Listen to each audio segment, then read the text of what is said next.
پاکستان میں ڈبل شاہ کے نام سے مشہور ہونے والا وہ شخص غریب گھرانے میں پیدا ہوا اور ایڑیاں رگڑ رگڑ کر BSc اور B.Ed کیا اور وزیر آباد کے قریب نظام آباد کے گورنمنٹ ہائی سکول میں سائنس کا استاد بھرتی ہو گیا۔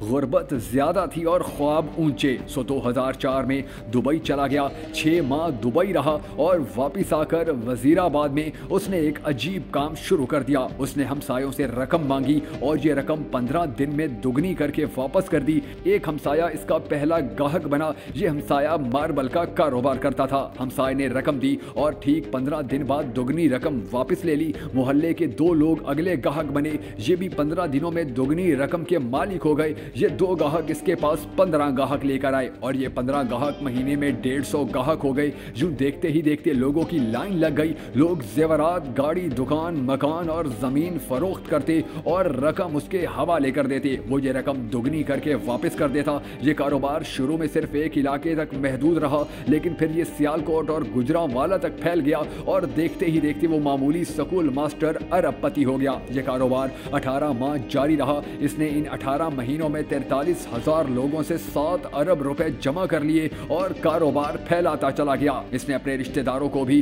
اس کاروبار میں شامل کر لیا۔ یہ رشتہ دار لوگوں سے رقم جمع کرتے، 5% اپنے پاس رکھتے اور باقی رقم اسے دے دیتے۔ وہ شروع میں 15 دنوں میں رقم ڈبل کرتا تھا۔ یہ مدت بعد میں 1 مہینہ ہوئی، پھر 2 مہینے اور آخر میں 70 دن ہو گئی۔ یہ سلسلہ چلتا رہا، لیکن پھر اس کے برے دن شروع ہوئے۔ وہ خفیہ اداروں کی نظر میں آ گیا۔ تحقیقات شروع ہوئی تو پتہ چلا وہ پونزی سکیم چلا رہا ہے۔ پونزی مالیاتی فراڈ کی ایک قسم ہوتی ہے جس میں رقم دینے والا گاہکوں کو ان کی اصل رقم سے منافع لوٹاتا رہتا ہے۔ شروع کے گاہکوں کو دگنی رقم مل جاتی ہے، لیکن آخری گاہک سارے کے سارے سرمایے سے محروم ہو جاتے ہیں۔ اس کاروبار میں گاہک کو رقم دگنی کرنے کا لالچ دے کر سرمایہ اکٹھا کیا جاتا ہے۔ یہ سرمایہ بعد میں میگا پروجیکٹس میں لگا دیا جاتا ہے اور ان میگا پروجیکٹس کا منافع گاہکوں میں تقسیم کر دیا جاتا ہے۔ نیٹ ورکنگ بھی نسبتاً اچھی پونزی ہوتی ہے، لیکن دونوں میں شروع کے گاہک فائدے اور آخری نقصان میں رہتے ہیں۔ یہ شخص بھی اپنے گاہکوں کے ساتھ پونزی کر رہا تھا۔ خفیہ اداروں نے اس کے گرد گھیرا تنگ کر دیا۔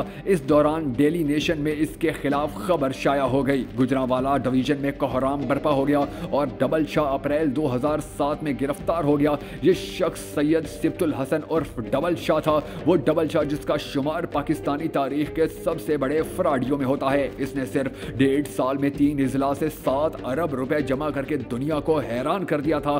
آپ اب اس شخص کی چالاکی ملاحظہ کیجئے۔ یہ 2007 میں نیب کے شکنجے میں آ گیا۔ نیب نے اس کی جائیداد، زمینیں، اکاؤنٹس اور سیف پکڑ لیے اور یہ ساری رقم تقریباً 3 ارب روپے بنی اور اس نے یہ 3 ارب روپے چپ چاپ نیب کے حوالے کر دیے۔ ڈبل شاہ کا کیس چلا۔ اسے 1 جولائی 2012 کو 14 سال قید کی سزا ہوئی۔ جیل کا دن 12 گھنٹے کا ہوتا تھا، چنانچہ ڈبل شاہ کے 14 سال عملاً 7 سال تھے۔ ڈبل شاہ 13 اپریل 2007 کو گرفتار ہوا تھا۔ وہ عدالت کے فیصلے تک 5 سال قید کاٹ چکا تھا۔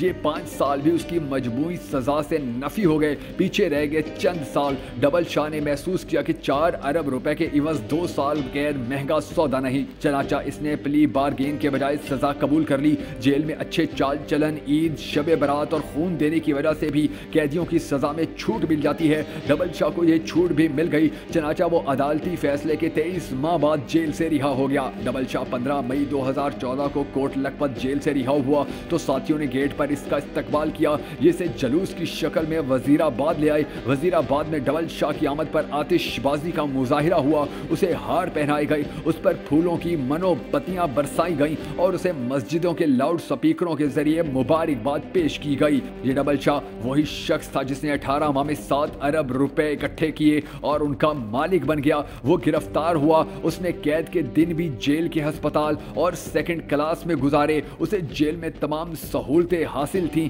چنانچہ جب وہ رہا ہوا تو مکمل طور پر کلیئر تھا۔ اس نے اب کسی کو کچھ ادا نہ کرنا تھا اور نہ ہی پولیس اور نیب اسے تنگ کر سکتی تھی۔ یہ 4 ارب روپے اب اس کے تھے اور وہ وزیر آباد سے لاہور شفٹ ہو گیا۔ دنیا بھر کی سہولیات کے ساتھ شاندار زندگی گزارنے لگا، لیکن اب آپ اللہ کا نظام بھی ملاحظہ کیجئے۔